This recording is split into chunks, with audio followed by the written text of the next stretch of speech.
Good morning, good afternoon, good evening, and welcome to a post on the history of women in science.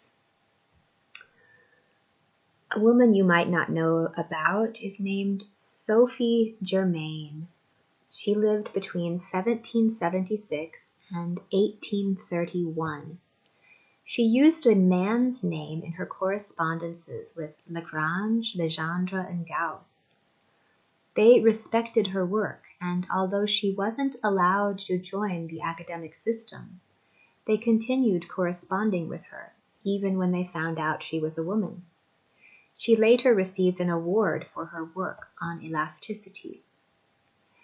When one compares Sophie Germain's work on the Chladni plate to the solution of the Schrödinger equation in 2 dimensions, one can't ignore a striking similarity.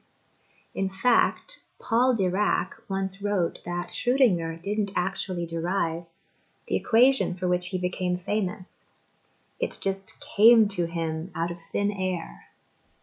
What are the odds of that happening? In an article Paul Dirac wrote in Scientific American magazine, he said, "To some extent, this corresponds with the line of development that occurred with Schrödinger's discovery of his wave equation. Schrödinger discovered the equation simply by looking for an equation with mathematical beauty," as in he didn't derive it. Not only that, Schrödinger and his colleagues were unable to give the equation a reasonable interpretation for 2 years after they found it. How often does a mathematical description of a physical system appear out of thin air, but lack a physical interpretation? My guess is that this happens when someone leaves the threads of a problem for others to tie together, and quite often this someone is female. History is full of stories of men who either hide or take credit for women's work in physics.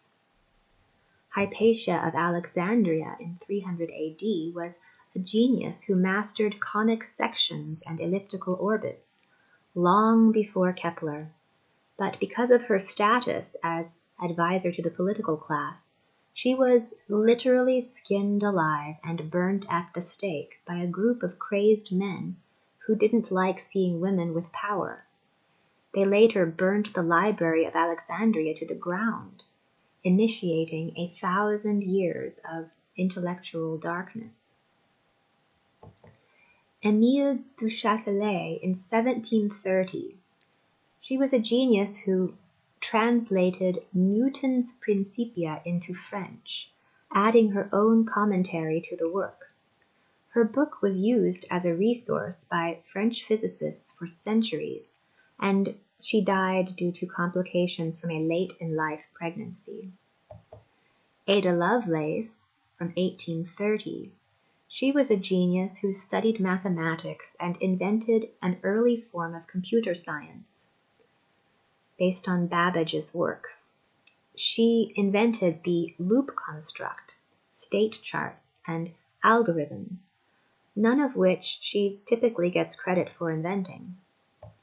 Sofia Kovalevskaya from 1870 was a genius who became a professor and a journal editor in a time when there were almost no women in the physics community. She made noteworthy contributions to several areas in physics and mathematics. Mileva Maric, in 1900, is an unknown genius who helped Albert Einstein with his homework at the University of Zurich. She later married him and helped him write the 4 groundbreaking papers of his miracle year. She also wrote his lecture notes and correspondences after the papers she'd helped him write had secured him as a job as a professor. There are records of lecture notes and correspondences in her handwriting. Clara Immerwahr, in 1900, was a genius who studied chemistry when women of the time did not typically do that. And she married Fritz Haber, a famous chemist, in the hopes that he would allow her to continue her studies. Instead, he forbade her from entering the laboratory, and when he began testing chemical weapons on the front lines of World War I, she killed herself. Marie Curie, also around 1900 AD. She was a genius who studied radioactivity. Together with her husband Pierre, she won a Nobel Prize. She was later publicly humiliated over rumors of an extramarital affair, and she died from cancer caused by her work with poisonous materials. Lise Meitner, also around 1900. She was a genius who led the research that first created atomic fission. She was forced to flee her work group because of Nazis, and soon thereafter her work group got their Nobel Prize-winning results. She was leading the research before she left. Most people think she should have gotten the prize too. Emmy Noether, also around 1900, she was a genius who developed the mathematical formalism that underlies all of our most important physical theories. In a sense, she developed the mathematics that clearly and concisely describes a theory of everything, more or less. She encouraged her students to take credit for work that she did, and she never won any prizes. Hedy Lamarr in 1940. She was a genius. I saw her in an interview in the 1970s, and she came across as very sharp. She developed a radio guidance system for torpedoes intended to defeat the threat of frequency jamming. This frequency hopping technique formed the basis for Bluetooth and early versions of Wi-Fi. She was also a famous Hollywood actress. Rosalind Franklin. She was a genius who took the first pictures of DNA that suggested it had a double helix structure. She drew pictures of double helices in her laboratory notebook, but a competing research group that was trying to derive the structure of DNA from first principles, Watson and Crick, they stole her work and became famous for it. Watson wrote a book about the story of how this discovery was made, and in it he plays the central role, the hero. Meanwhile, she died of cancer. Didn't get to tell her story. And he made fun of her in the book. He belittled her. It was really obnoxious. Jocelyn Bell Burnell, 1970. She was a genius postdoc who studied long, tedious data sets from a radio telescope and noticed a strange pattern. She investigated the strange pattern and showed it to her boss, who gave it a stupid interpretation and won a Nobel Prize for his stupid interpretation. If you don't think that his interpretation was stupid, I encourage you to look at my blog posts about neutron stars. Women up through the 1970s were traditionally listed in the acknowledgments in many scientific papers, even though they did as much or more of the work than the authors. Outside of the realm of physics, one also finds examples of men taking credit for women's work. Emma Jung probably deserved some credit for some of her famous husband's ideas. There are records of her writing back and forth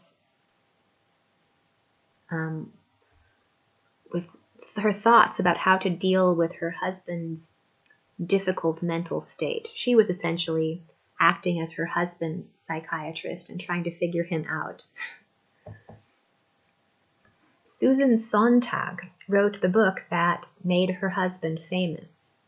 She gave him full credit in exchange for custody of their children. Saul Kripke became famous for ideas he learned from a non-famous woman professor. So he was literally an undergraduate who sat in a woman's lecture series, and like 10 years later, he writes all of the ideas he heard in her lecture series up as his own, and he wrote them in such a nice form that he became famous for them, even though he didn't invent them. And people believed that he was the inventor of these ideas for decades, until I think 1994, when both the woman professor and another man came out to the community and said, "Hey guys, this guy doesn't deserve this credit." And I mean, he's since lost his position because he was doing sleazy things with female students, but it was just a clear example of somebody thinking that a woman's ideas are fair game. You can just steal them. It's no big deal. And then last but not least, I was reluctant to believe this one, but the case is surprisingly convincing when you look at the details.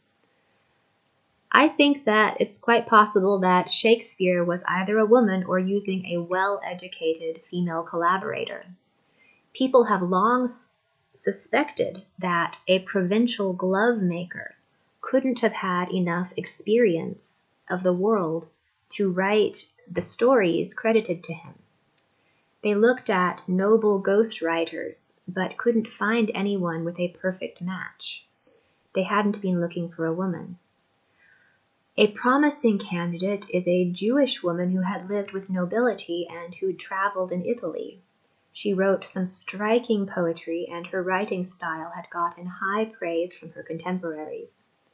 Scholars have long noted the feminist themes in Shakespeare's writing, and they have long suspected a Jewish and Italian heritage of the author. Only now have they put two and two together. These historical examples were chosen for drama and impact, which isn't exactly the same thing as greatness, but it's close. I love a good period drama and would love to see a Netflix series that dramatizes each of these women's stories. And that is why I took the story of Mileva Maric, Einstein's wife, and I gave it a full dramatic treatment, it's available on Amazon. It's called A Theory of Everything, and it has a bit of humor in it too. I hope you check that out, and I hope you stay tuned on my video channel. Until next time, thank you for watching.